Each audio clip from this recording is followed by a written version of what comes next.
Hi guys, welcome back to my channel. તો શક્કરપારા બહાર તો મળે જ છે, પણ આજે આપણે ઘરે બનાવીશું. તો ચલો તમને રેસીપી બતાવું શક્કરપારાની. તો આપણે 750 ગ્રામ જેટલો મેદો લીધો છે. એમાં આપણે 250 ગ્રામ જેટલો રવો નાખીશું. એનાથી આપણા શક્કરપારા એકદમ મસ્ત ક્રિસ્પી અને કરારા થશે.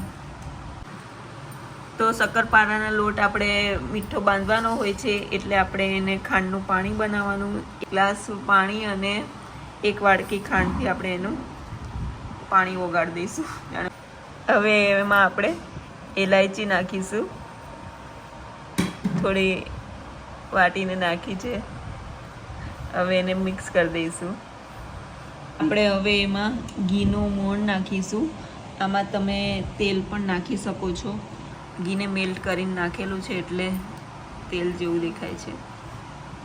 હવે આપણે એને મિક્સ કરી દઈશું.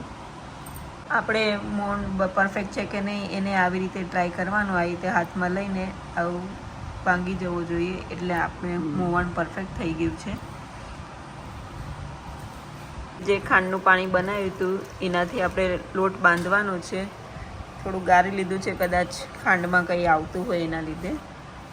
આપણે ધીરે ધીરે પાણી ઉમેરીશું, જેમ જેમ જરૂરિયાત પ્રમાણે એ રીતે, કે આમાં આપણે રવો પણ નાખ્યો છે એટલે પાણી વધારે લેશે. આવી રીતે આપણે આ સેમી સોફ્ટ લોટ બાંધી દેવાનો છે આનો. અને હવે આપણે એને થોડી વાર માટે અડધો કલાક જેવું આપણે એને રેસ્ટ કરાવીશું. તો રેસ્ટ કરવા માટે આપણે એને ઢાંકી દીધું છે. શક્કરપારાના લોટને રેસ્ટ કરાવીને હવે આપણે એના જોવા રીતે લુવા વાળી દેવાના છે. અને એની મોટી રોટલી વણવાની છે, ને પછી એને આપણે કટ કરીશું. તો આવી રીતે આપણે મોટી રોટલી બનાવી દેવાની છે.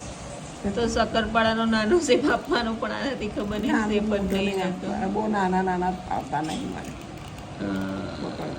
હવે આ થોડું ઝીગઝેગ લાઈન જાય છે અમારી આડી અવળી, કેમ કે અમારી ચમચી જૂની થઈ ગઈ છે ને એટલે. આ નહીં, આ વાળી ચમચી જૂની થઈ ગઈ છે.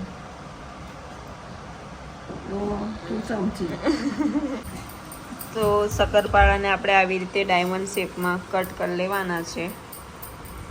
અને હવે આપણે એને એ સાઈડ પર નાખી દઈશું.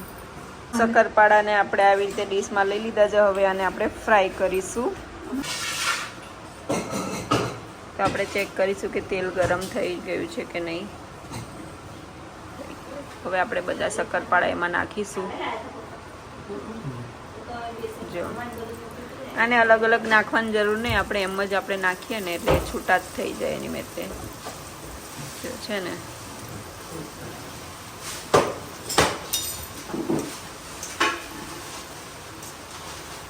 થઈ ગયા ને છૂટા.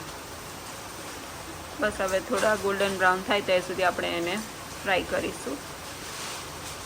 શક્કરપારાને હાઈ ફ્લેમ પર 2 મિનિટ સુધી ફ્રાય કરવાના, એટલે ક્રિસ્પી થઈ જાય. ને જો મસ્ત ગોલ્ડન બ્રાઉન થઈ ગયા છે, તો હવે આપણે એને કાઢી લઈશું. તો જો આપણે હવે એને આવી રીતે તેલને થોડું નીતરતું કરીને આપણે એને કાઢી લઈએ.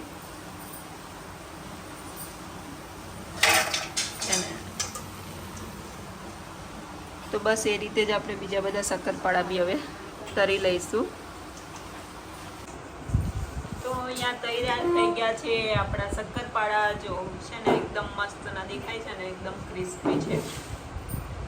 તો તમે પણ ઘરે જરૂરથી શક્કરપારા બનાવજો. આ રાંધણછટ આવે જ છે. તો વિડીયો ગમ્યો હોય તો લાઈક, શેર અને સબસ્ક્રાઈબ જરૂરથી કરી દેજો. Bye bye.